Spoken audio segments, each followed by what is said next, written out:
the frog. To pay her back for the glass saw in his beard, Mr. Tweed decided he would put the frog in Mrs. Tweed's bed. He cut a big one down by the pond and carried back secretly in the box. That night, when Mrs. Tweed was in the bathroom getting ready for bed, Mr. Tweed spilled the frog between her sheets. Then he got into his own bed and waited for the fun to begin. Mrs. Tweed came back and climbed into her bed and put out the light. She lay there in the dark, scratching her tummy. Her tummy was itching. Dirty old hens like her always have itchy tummies. Then all at once she felt something cold and slimy crawling over her feet. She screamed. "What's the matter with you?" Mr. Tweed said. "Help!" screamed Mrs. Tweed, bouncing about. "There's something in my bed." "I'll bet that's giant skillywiggler I saw on the floor just now," Mr. Tweed said. "That what?" screamed Mrs. Tweed. "I tried to kill it, but it's got away," Mr. Tweed said. "It's got teeth like screwdrivers." "Help!" screamed Mrs. Tweed. "Save me! It's all over my feet." "It'll bite off your toes," said Mr. Tweed. Mrs. Tweed fainted. Mr. Tweed got out of bed and fetched a jug of cold water. He poured the water over Mrs. Tweed's hand to revive her. The frog crawled up from under the sheet to get near the water. It started jumping about on the pillow. Frogs love water.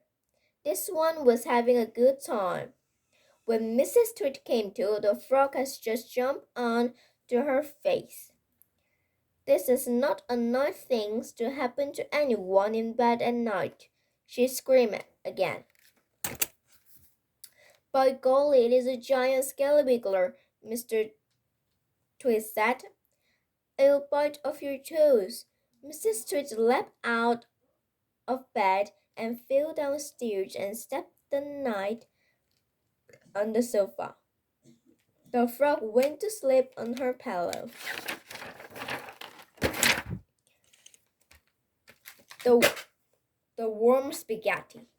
The next day, to pay Mr. Tweed's back for the frog trick, Mrs. Tweed sneaked out into the garden and dug up some worms. She chose a big long ones and put them in a tin and carried the tin back to the house under her apron. At 1 o'clock, she cooked spaghettis for lunch, and she mixed the worm in with the spaghetti, but only on her husband's plate. The worm didn't show because everything was covered with tomato sauce and spaghetti with cheese. "Hey, my spaghetti's moving," cried Mr. Tweed, poking around in with his fork. "It's a new kind," Mrs. Tweed said, taking a mouthful from her own plate, which of course had no worm. "It's called squeezy spaghetti. It's delicious. Eat it a while it's nice and hot." Mr. Tweed started eating, twisting a long tomato-covered string around his fork and shoveling them into his mouth. Soon there was tomato sauce all over his hairy chin. "It is not as good as the ordinary kind," he said, talking with his mouth full. "It's too squishy." "I found this very tasty," Mrs. Tweed said. She was watching him from the other end of the table. It gave her great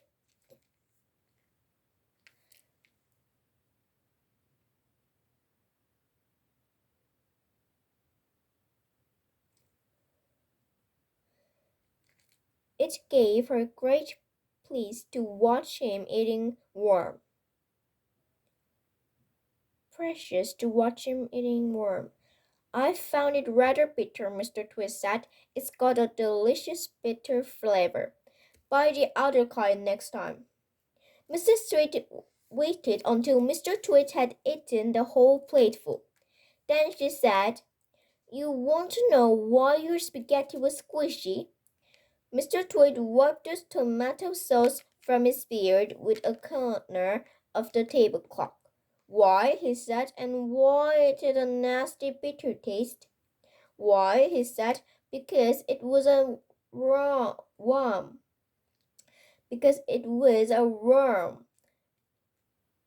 cried Mrs. Tweed, clapping her hands and stamping her feet on the floor and rocking with his horrible laughter.